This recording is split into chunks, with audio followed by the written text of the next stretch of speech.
सोचिए जरा, 45,000 लोग और उनकी बस एक ही उम्मीद, जिसके लिए वो सालों से इंतजार कर रहे हैं। आज हम बात करने वाले हैं पीआरडी जवानों से जुड़े एक बहुत ही जरूरी मामले की, जिसमें आखिरकार इतने सालों बाद न्याय के लिए एक तारीख मुकर्रर हुई है। और ये कोई आज की बात नहीं है। ये लड़ाई चल रही है लगभग 15 साल से। 15 साल मतलब सोचिए, इतने समय में तो एक पूरी की पूरी पीढ़ी बड़ी हो जाती है। और इतने लंबे लंबे इंतजार के बाद अब जाकर कहीं एक उम्मीद की किरण नजर आई है।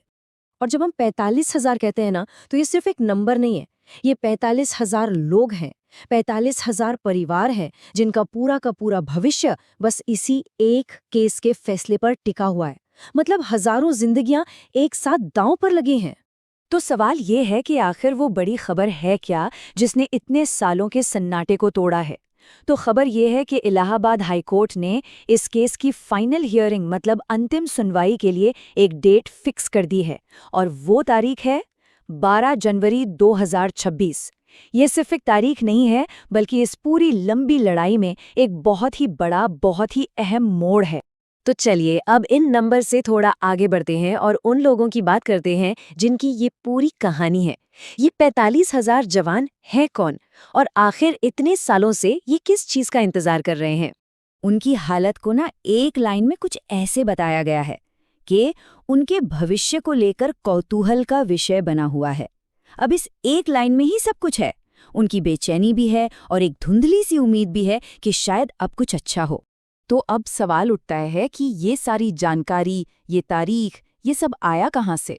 तो चलिए सीधे उसी दस्तावेज पर नजर डालते हैं जिसने इस पूरे मामले में एक नई जान डाल दी है, और वो है कोर्ट का ऑफिशियल ऑर्डर। तो ये रहा वो official order Allahabad high court का। यही वो कागज है, वो दस्तावेज है जो साफ साफ बता रहा है कि इस केस में अब आगे क्या होगा। अच्छा, तो इस केस में पार्टीज कौन कौन है, मतलब कौन किसके खिलाफ है।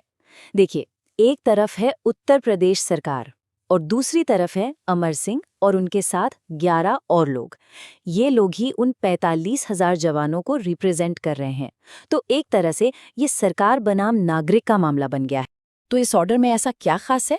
देखिए, इसमें साफ साफ लिखा है कि 12 जनवरी 2026 को फाइनल हियरिंग होगी।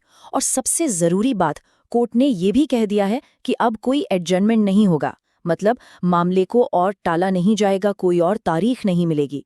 ये एक बहुत बड़ा इशारा है कि कोर्ट भी अब इस मामले को इसके अंजाम तक पहुंचाना चाहता है। और ये ऑर्डर कब जारी हुआ? 1 दिसंबर 2025 को। मतलब अब सब कुछ पक्का है, ऑफिशियल है। तो ठीक है, एक तारीख तो मिल गई, पर क्या यही मंजिल है? शायद नहीं। ये एक मील का पत्थर जरूर है, एक बहुत जरूरी पड़ाव है, लेकिन असली मंजिल तो अभी भी दूर है, और इंतजार वो तो अब भी जारी है। हाँ, लेकिन इस एक कदम की अहमियत को हम कम नहीं मान सकते। सोचिए, इतने सालों के बाद कैलेंडर पर एक पक्की तारीख का होना, ये अपने आप में ही एक बहुत बड़ी उम्मीद जगाता है। पर इस उम्मीद के साथ ना एक कड़वी सच्चाई भी है। जैसा कि कहा भी गया है कि जब तक हक, अधिकार, सम्मान पूर्ण रूप से लागू नहीं हो जाते, तब तक अनिश्चितता बनी हुई है। इसका मतलब साफ है, असली जीत सिर्फ फैसले वाले दिन नहीं होगी। असली जीत तो तब होगी जब वो फैसला जमीन पर असलियत में लागू होगा। तो कैलेंडर पर तारीख आ चुकी है, बस अब उस दिन का इंतजार है। लेकिन वो सबसे बड़ा सवाल, वो अब भी अपनी जगह पर है। क्या साल 2026 वाकई वो साल होगा जो इन 45,000 लोगों के लिए वो न्याय लेकर आएगा जिसका वो दशकों से इंतजार कर रहे हैं? खैर, इसका जवाब तो अब सिर्फ वक्त ही दे सकता है।